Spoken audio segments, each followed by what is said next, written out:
Hi, welcome back to the Integrative Health Podcast with Dr. Jen. It's Dr. Jen. What's up?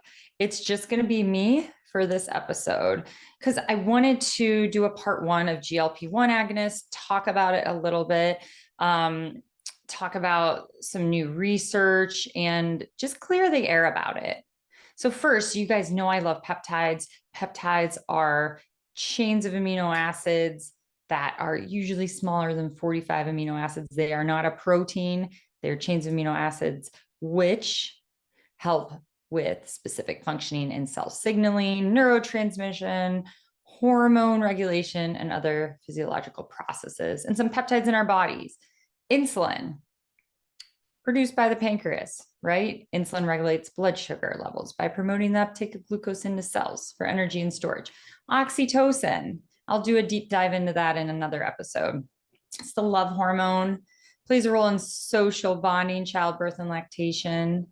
It's released during childbirth and breastfeeding, promotes uterine contractions and milk ejection. Also is the love hormone. People are using it as couples, paired along with PT141, also being used for memory concentration. So oxytocin is so cool. Another peptide we know about in our body is growth hormone.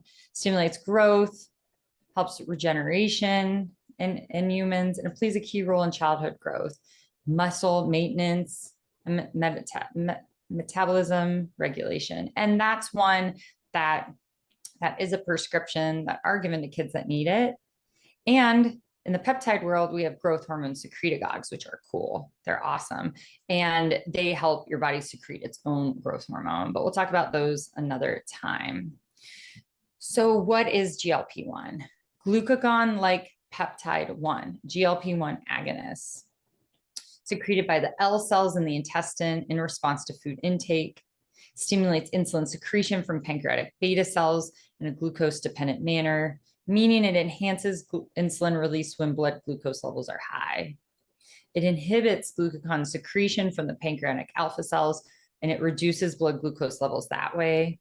Slows gastric emptying, and we hear about this slowing of the gastric emptying a lot as a side effect of the GLP-1 agonists.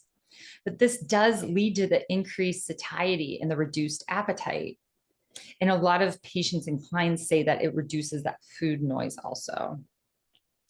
And in addition to its effect on the insulin and glucagon, how it's working, it has the benefits on cardiovascular health and weight management, which we are seeing a lot.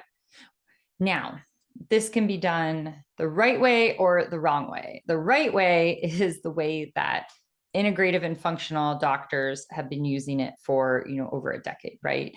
I started using GLP-1s 4 years ago, and just like other peptides, they should be cycled, right? It shouldn't just be a foot on the gas pedal all the time. That's not really okay. We need to cycle them.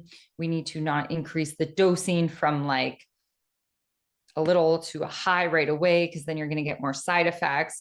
We need to be making sure that patients are doing things to reduce the side effects, and that you're a right candidate for it too. And that we're getting the basics, that we're getting the 4 pillars of health, that we're getting nutrition down, movement down, breath work, and sleep, because peptides work better with that. So what I'm seeing a lot from conventional doctors is that they're just prescribing it like the drug companies tell them to prescribe it, because that's what they do with drugs. Or they're totally just saying, oh, no, we're not using this at all in patients that could benefit. Then I'm also seeing doctors or providers that have no idea how to use peptides properly, and they have no experience in this world, and they are just looking to get rich quick. I had a patient come to me and she wanted to actually do it the right way because she had been getting it from someone doing it the wrong way. And this med spa did not even know protein recommendations. They were like, oh, it doesn't matter if you eat protein or not when you're on a GLP-1. I think my jaw like hit the ground, and I'm like, this is dangerous. And this is the problem. And this is also why I think we need to have a conversation about this, is you can get your semaglutide, tirzepatide, you can get it anywhere.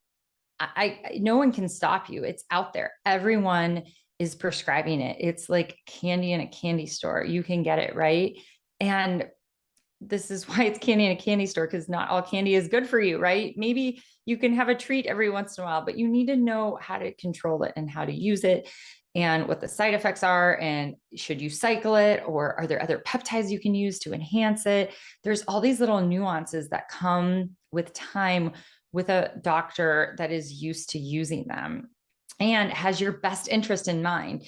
Doesn't have the interest of let's make a quick buck, but let's get these patients better. So actually they don't need to see me anymore. So that's like a bad business model. My husband will tell me for my practice, but I don't care. I want to get people better, and then they can go on, and I've taught them how to do things correctly.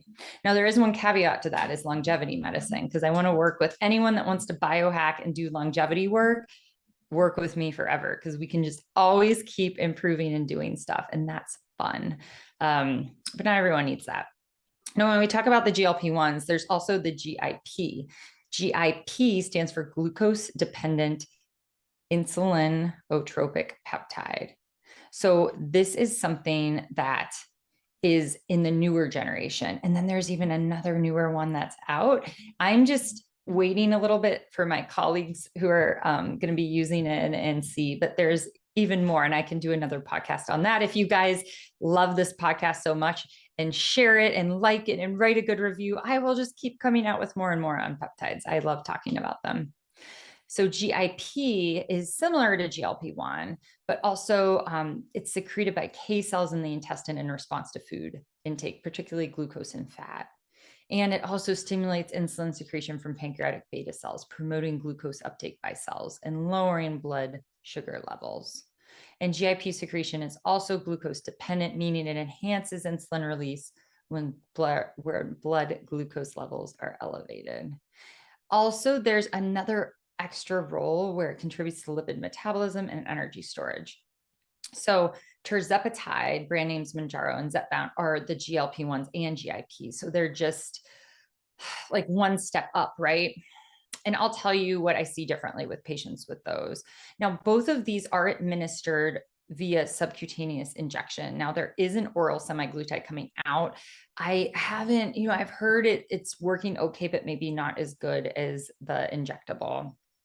Now, the injectable, you can get it from a pharmacy if indicated, and your insurance will pay for it. Also, you can get it from a trusted compounding pharmacy. And I like that because then you can really go up and titrate the dosing really, really slowly and specifically.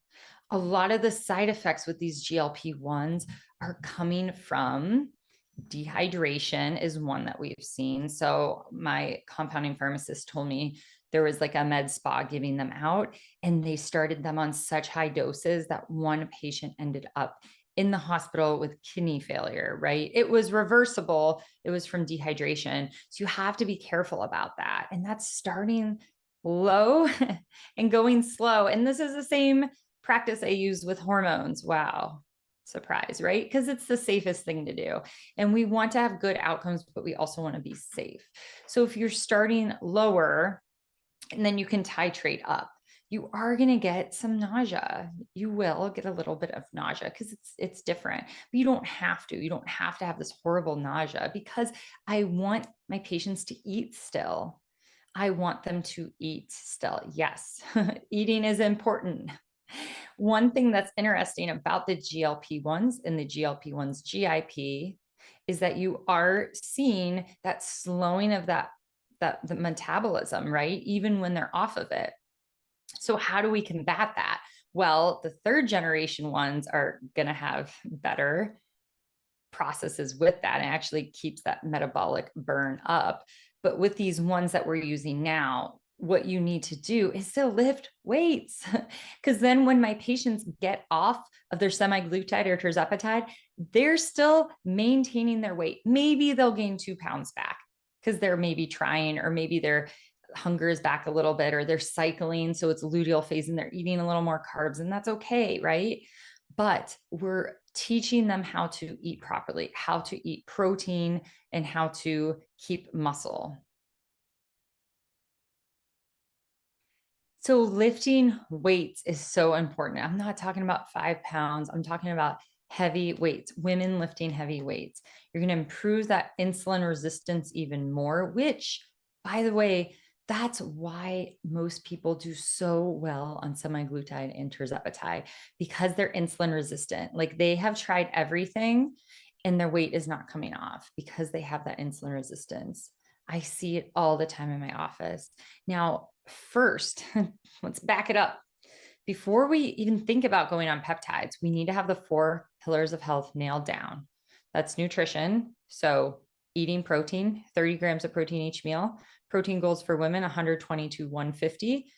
Yeah, that's a decent amount. I mean, I have to keep an effort to do that, right? And if you're eating that much protein, you're not going to want to eat much else, right? It's good. Protein and fat for women. We don't need a bunch of carbs. We don't need to be vegan. We need to eat nutrient dense food, which is animal protein. Okay. Now, sleep. If you're not getting good sleep, of course, you're going to be gaining weight. You're going to be insulin resistant, all of that. If you snore, get a sleep study. Okay. Number 3, breath work, stress reduction, prayer. You can just pray the Psalms. They're great.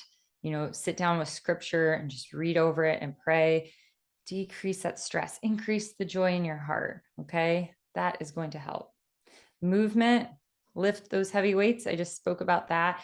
Women are just scared to lift weights. And I don't know where this comes from. You're not going to look bulky. You're going to look awesome. You're going to have a smaller hip to waist ratio. So our waist to hip ratio. So we want that small waist. And then, you know, we can have our shoulders, we can have them be a little bit broad. We don't have to be these little frail things. And we want that small waist. And then we, you know, you can build your glutes up as much as you want and your legs. That is good, but you're not going to look like a man. Okay. So lift weights and eat protein. So those 4 basics are so important. Another thing I like to do is have my patients do a nice liver cleanse before they go on a GLP-1. That's usually the Core store. It's in my shop. I could leave the link below. And that is so important because we need to make sure we're detoxifying properly. Also, gut health. We need to make sure our gut health isn't a total wreck. If you're already constipated, you probably shouldn't go on a GLP-1, okay? Because think about it. If you have rotting trash sitting in your house for a week and you just don't take it out, your house is going to smell. You're going to get sick. You'll probably get like maggots in there. So gross. Think about that, like poop sitting in rotting in your intestines, right? It's just not good. And we know that autistic kids, when we get their bowels moving on a regular basis, their symptoms get better. Okay. So it all goes back to gut health too. So we want to make sure that the gut health is a little bit doing well here and that we know we're eating well and there's not some big dysbiosis or imbalance. And that's why working with a functional or integrative doctor is important, because they can, based on your symptoms, pick that up really quick. Now, even if you're not constipated, you could get constipated on one of these peptides. So I really like Motility Pro. I can link it below and I'll have patients start on that. Very helpful for those that are going and prepping for a GLP-1. And yes, you should prep for one. You shouldn't just be like, I'm getting this. You should prep your body for it. Okay. And they're expensive, right? You don't want to like, just, I don't know, like go out, you know, garden in a brand new dress. You're going to take your shower after you've done your work and then put on your nice dress. You need to prep it. We need to prep our bodies. So Motility Pro is great, gets the bile moving, gets the gut, the motility going, that migrating motor complex, because you don't want to not poop. You don't want to not take out your nasty trash, right? The other supplement that I would really recommend is Longevity. I will link it below. It has Pepti Strong in it. So Pepti Strong is going to help with maintaining muscle mass, okay? And this is why it's so important to go to someone that knows how to pair peptides together synergistically to get you the best result and to make it so you don't have to be on this forever. was interesting. I also heard from someone that there's like a med spa in Florida, and they were like, you will have to be on this the rest of your life. And they make them, it's really weird, come in and they give the weekly injection. That is a red flag. That is weird. So just all of these little things that, you know, your mind's like, this seems weird. It is weird. It's not normal. And you need to be with someone that wants to protect your health and then doesn't want you on a medication or a peptide forever. That is not the goal either, to be on a peptide forever. These are tools. These are health tools to get you to where you don't need to be on them. Or if we're on them for specific reasons, like bioregulators for specific reasons, well, that's something different. And you're working hand in hand with your integrative doctor. It's personalized medicine with this because it's you and you're different from everyone else. Okay, that is part 1. So part 2, we'll record. I'll try to get out within a week or so. We'll talk about GLP-1s, microdosing for inflammation and autoimmune diseases. Should we do it? Should we not? Are there better things out there? So thank you for listening to this mini episode. It might have been more of like a rant, but needed to be said. So go back, re-listen. If you're thinking about getting on a GLP-1, GIP, I would love for you to share this with a friend that's on a GLP-1, that's on semaglutide, Ozempic, tirzepatide, Zepbound, Mounjaro, whatever they're on, because I saw a study like 1 in 6 Americans have tried them. That's pretty high, I think. So if they're on it and you're worried about them, maybe they're just melting away to skin and bones because they're not eating protein because no one told them to, or they're not lifting weights because no one told them to.